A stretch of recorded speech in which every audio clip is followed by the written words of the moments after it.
माँ, ये राधिका है, तुम्हारी बहू। राधिका गांव में हॉस्पिटल में नर्स का काम करती है। बस हम दोनों में दोस्ती हो गई और हमने शादी कर ली। राधिका, माँ के पैर छू। अरे चल हट नालायक। अरे मैंने क्या क्या सपने देखे थे कि तेरी शादी किसी अमीर घर में करूंगी और दहेज में लाखों रुपए लूंगी, और तू गांव की इस मामूली लड़की को मेरी बहू बनाकर ले आया।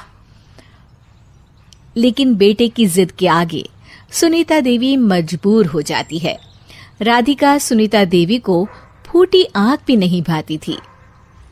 तुम चिंता मत करो भाग्यवान, हम दोनों मिलकर अपनी बहू को इतना सताएंगे कि वो हमसे तंग आकर ये घर छोड़कर चली जाएगी। फिर हम अपने बेटे की शादी किसी बड़े सेठ की बेटी से कर देंगे, ठीक है? अगले दिन सुनीता देवी अपने बेटे का कमरा साफ कर रही होती है। तभी बहू के सामान में उसे एक बड़ी बड़ी मूंछों वाले आदमी की तस्वीर दिखाई देती है और उसके कंधे पर एक बड़ी सी बंदूक टंगी होती है। तस्वीर के नीचे लिखा होता है डाकू मंगल सिंह। ये किसकी तस्वीर है बहू? ये मेरे पिताजी की तस्वीर है। बस फिर क्या था। ये सुनते ही सुनीता देवी के हाथ पैर कांपने लगते हैं। वो भागती हुई सीधा अपने पति के कमरे में जाती है। अरे गजब हो गया जी, गजब। अरे क्या हो गया भाग्यवान? हमारी बहू एक मशहूर डाकू मंगल सिंह की बेटी है। हे भगवान, अब क्या होगा? क्या कहा? डाकू मंगल सिंह? अरे मर गए रे। सुना है वो तो बड़ा ही खतरनाक डाकू है, मारता ज्यादा है गिनता कम है। लोग पुलिस वाले भी उसके नाम से कांपते हैं। अरे सुना है वो तो हर हफ्ते 2-4 लोगों का ऊपर का टिकट कटवा ही देता है। हे भगवान, अब हम क्या करेंगे? ये हमारे नालायक बेटे ने कैसी मुसीबत हमारे गले बांध दी। हाँ वो तो है, अगर हमने बहू को जरा भी तकलीफ दी तो उसका बाप मंगल सिंह हमें गोली से उड़ा देगा। अब जो मैं कहता हूँ उसे ध्यान से सुनो। तुम बहू से बिल्कुल घर के काम मत करवाना, और ध्यान रहे उसे किसी प्रकार की तकलीफ नहीं होनी चाहिए, समझ गई ना? और ऐसा ही होता है। अगले दिन सुनीता देवी रसोई में खाना बना रही होती है कि तभी, ये क्या माँ जी, मेरे रहते आप खाना बना रही हैं? चलिए हटिए, मैं खाना बना देती हूँ। अरे नहीं नहीं बहू, तू यहाँ क्यों आ गई? जा, तू अपने कमरे में जाकर आराम कर, मैं खाना बना लूंगी। सुनीता देवी जिद करके राधिका को भेज देती है। फिर एक दिन, अरे फर्श पर कितनी धूल जमी है, माँ जी देखेंगी तो नाराज हो जाएंगी, मैं अभी यहाँ पोछा लगा देती हूँ। राधिका जैसे ही पोछा लगाने लगती है कि तभी उसके ससुर की नजर उस पर पड़ती है। बंसीलाल भागता हुआ वहां आता है। अरे नहीं नहीं बहू, तुम ये क्या गजब कर रही हो? बहू तो बेटी समान होती है और हम ना अपनी बेटियों से काम नहीं करवाते। तुम आराम से बैठकर YouTube पर किड लॉजिक चैनल की सास बहू की कहानियां देखो। वो लोग ना बहुत अच्छी अच्छी कहानियां बनाते हैं। सच? आप देखते हैं? अरे मैं तो रोज देखता हूँ।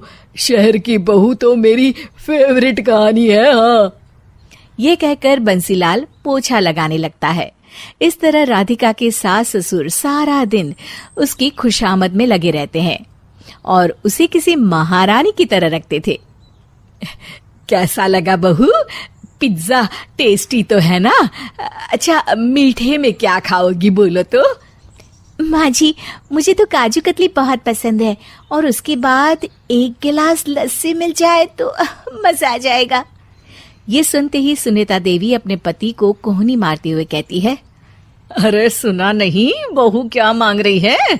जल्दी से भागकर बाजार जाइए और सब खरीद कर ले आइए। हाँ हाँ भाग्यवान, अभी जाता हूँ। राधिका की तो 5 उंगलियां घी में थी। वो तो अपने ससुराल में मजे कर रही थी। दूसरी तरफ राधिका की सास उसके लिए कभी नई साड़ी खरीद लाती तो कभी उसके लिए नए गहने बनवा देती। फिर एक दिन डाकू मंगल सिंह अपनी बेटी राधिका से मिलने अपने आदमियों के साथ आता है। उन सबको देखते ही राधिका के सास ससुर डर के मारे कांपने लगते हैं। मर गया रे। डाकू मंगल सिंह तो सच में कितना डरावना दिखता है, ऊपर से इतनी बड़ी बंदूक लेकर घूमता है। कैसे हैं समधी जी? क्या हुआ? आप इतना घबरा क्यों रहे हैं? और आपको इतना पसीना क्यों आ रहा है? आपकी तबीयत तो ठीक है ना? जी अभी तक तो ठीक है, पर लगता है बहुत जल्द खराब होने वाली है। क्या कहा आपने? जी कुछ नहीं, बताइए बताइए कैसे आना हुआ। दरअसल आज आपके शहर में हमारी नाटंकी मंडली का प्रोग्राम है, तो इसी बहाने सोचा बेटी का ससुराल भी देखता चलूं। ये सुनते ही राधिका के सास ससुर हैरान हो जाते हैं। क्या कहा? आप नौटंकी में काम करते हैं? हाँ माँ जी, पिताजी डाकू की एक्टिंग बहुत अच्छी करते हैं, उन्हें तो कई अवार्ड भी मिल चुके हैं।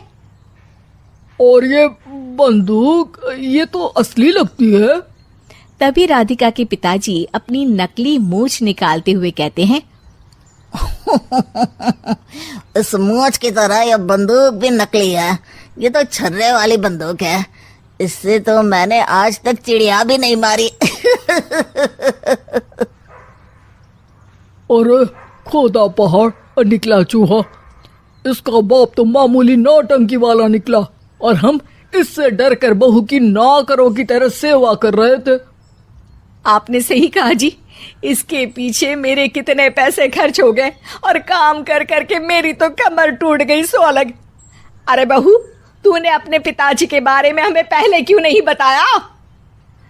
राधिका मुस्कुराते हुए कहती है, आपने तो कभी पूछा ही नहीं ना माँ जी।